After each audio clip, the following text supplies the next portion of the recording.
Baik, terima kasih atas waktu dan kesempatan yang telah diberikan. Sebelumnya, izinkan saya untuk mengucapkan salam terlebih dahulu. Om Swastiastu, selamat pagi untuk kita semua. Kepada yang terhormat, Bapak Dr. Inyoman Tike MSI, dan juga rekan-rekan yang saya cintai dan saya banggakan. Sebelumnya, perkenalkan nama saya Nikade Inta Sanjiwani dengan NIM belakang 023. Nah, hadirnya saya di sini akan menjelaskan mengenai korupsi dan pentingnya nilai-nilai Trikaya Parisudo. Nah, adapun rumusan masalah dari topik yang akan kita bahas yaitu apa itu korupsi, apa saja faktor penyebab terjadinya korupsi, dan juga apa itu Trikaya Parisudo. Baik, penjelasan yang pertama mengenai pengertian korupsi.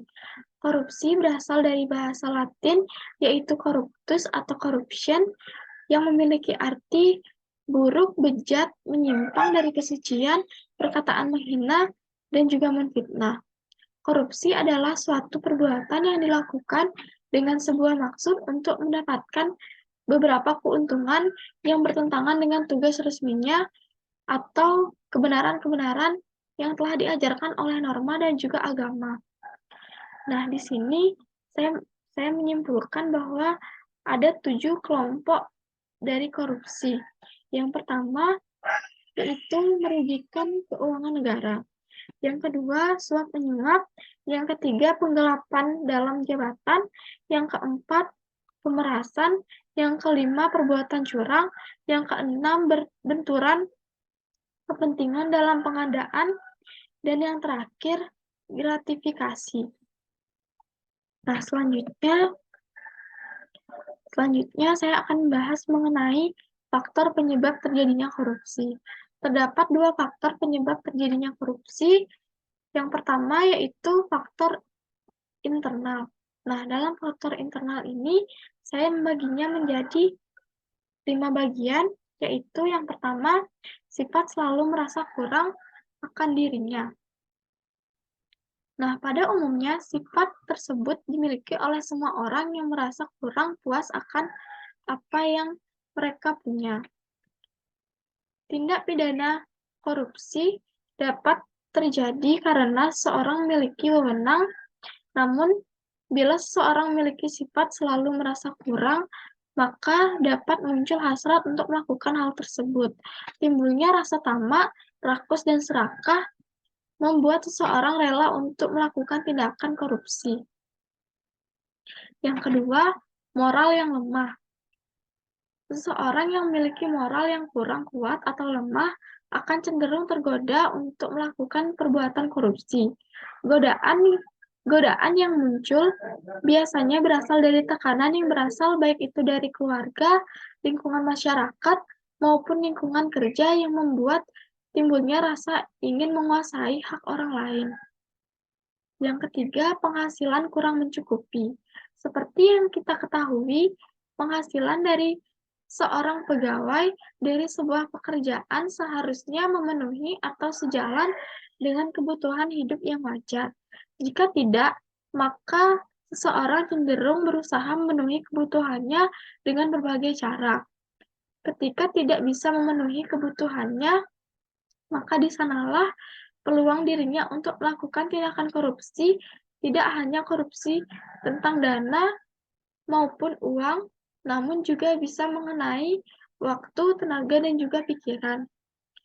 Yang keempat, kebutuhan hidup yang mendesak.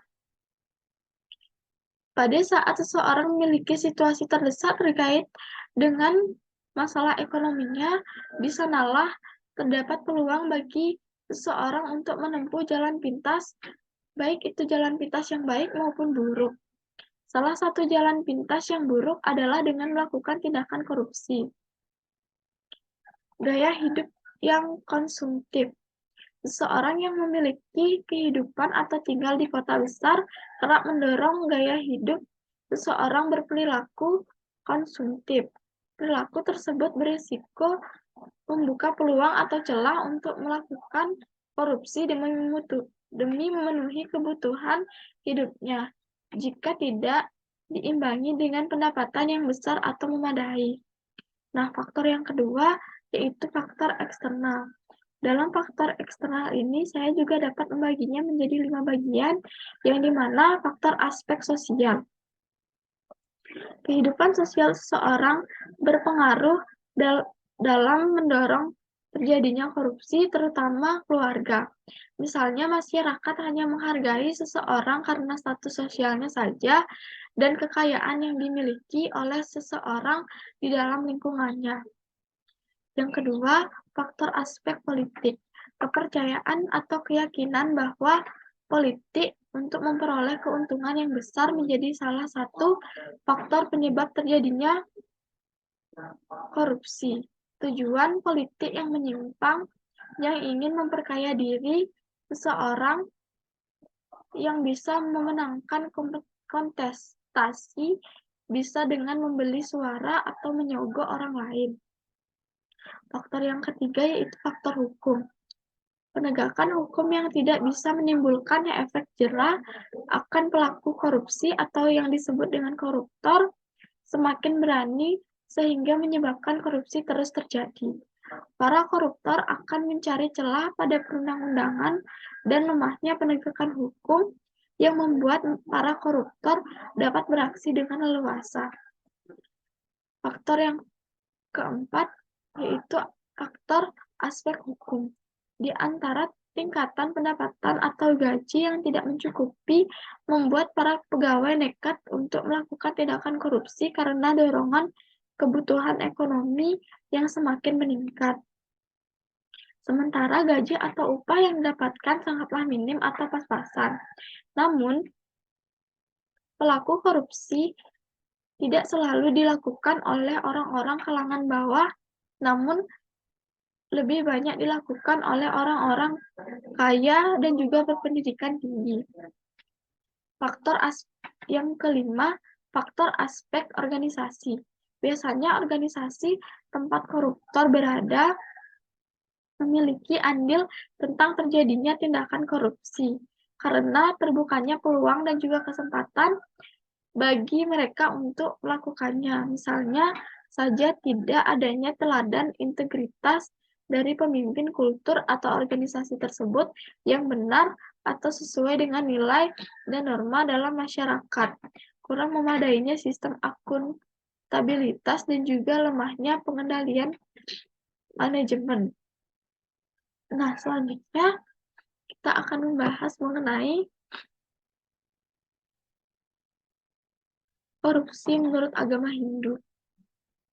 Menurut agama Hindu, korupsi merupakan perbuatan atau tindakan yang melawan dan bertentangan dengan ajaran Dharma dalam ajaran agama Hindu serta melawan hukum reta. Gambaran korupsi secara umum ialah tindakan penyalahgunaan uang, dana, jabatan, waktu, wewenang, dan lain sebagainya demi untuk kepentingan pribadi. Korupsi tidak hanya merugikan perorangan, namun juga dapat merugikan negara, organisasi, maupun kelompok. Korupsi juga sangat bertentangan dengan konsep Trikaya Parisuddha. Selanjutnya, kita akan membahas mengenai pengertian Trikaya Parisuddha. Trikaya Parisuddha artinya Trikaya Parisuddha berasal dari 3 kata, yaitu tri yang artinya 3, kaya yang artinya karya, perbuatan atau pekerjaan, dan parisuddha yang artinya upaya penyucian. Jadi dapat disimpulkan bahwa Trikaya Parisuddha adalah sebagai upaya pembersihan atau penyucian diri atas 3 perbuatan atau perilaku yang kita lakukan. Kaitannya dengan konsep tersebut sangat relevan dengan era saat ini atau era modern. Perlu disadari bahwa perjumpaan berbagai agama, ras, budaya, peradaban, bahasa, dan masih banyak lagi keragaman yang dimiliki oleh negara kita maupun dunia yang kurang terbuka terhadap pihak lain telah menciptakan dan melahirkan pertentangan dan juga permasalahan di antara para pemeluk agama. Masalah yang sering terjadi adalah perang keyakinan yang menyatakan bahwa agamanya paling benar dan agama lain yang salah. Trikaya Parisudi juga merupakan salah satu falsafah kultur di Bali yang mengajarkan setiap pemeluknya untuk senantiasa baik dalam menjalankan kehidupan, baik itu cara berpikir, berbicara, atau berucap maupun berperilaku. Dengan demikian, etika dan budi pekerti luhur melalui pikiran dan juga sikap dengan adanya nilai etika dan menuntun dan memberikan arah kepada individu pada perilaku atau perbuatan yang telah atau akan dilakukan. Nah, selanjutnya kita akan bahas mengenai bagian-bagian Trikaya Parisude. Nah, bagian yang pertama yaitu manacika.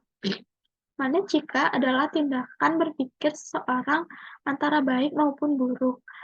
Pikiran yang baik dapat kita latih melalui banyak cara. Salah satu caranya melakukan yoga atau meditasi agar kita dapat menenangkan pikiran dan membuat hidup kita menjadi lebih sehat. Setiap tindakan yang kita lakukan pastinya berawal dari pikiran. Kalau pikiran kita baik, maka kita akan berbuat yang baik. Namun sebaliknya, apabila pikiran kita buruk, maka kita akan selalu memikirkan bagaimana caranya melakukan perbuatan buruk, misalnya tindakan korupsi. Nah, bagian yang kedua yaitu wacika. Wacika adalah suatu perkataan yang telah maupun akan kita ucapkan. Baik buruknya perkataan tersebut tergantung dari cara kita mengucapkannya dan juga mengartikannya. Setiap orang pastinya ingin memiliki dan juga mendengar perkataan yang jujur dan tidak menyakiti perasaan orang lain, meskipun hal tersebut hanyalah candaan. Nah, dari perkataan yang kita lontarkan, inilah seseorang dapat saja tersinggung dan merasa sakit hati tentang apa yang kita ucapkan. Nah, di sanalah kesempatan baginya untuk melakukan tindakan korupsi agar dia lebih dihormati. Nah, bagian yang ketiga yaitu kaika. Kaika adalah tindakan atau perbuatan yang akan dan sudah kita lakukan atau jalankan, baik itu perbuatan yang baik maupun perbuatan yang buruk, tergantung orang menilainya. Nah, dapat dicontohkan apabila kita melakukan tindakan korupsi dan ditangkap oleh tim pemberantasan korupsi, maka kita akan dicap jelek oleh lingkungan masyarakat karena kita dianggap sebagai hama yang merugikan negara dan juga masyarakat. Baik, sekian penyampaian materi yang dapat saya berikan. Apabila ada tulisan kata maupun pengucapan kata yang salah, saya memohon maaf. Saya akhiri dengan Paramesanti. Om Santi Santi Santi Om, dan selamat pagi untuk kita semua.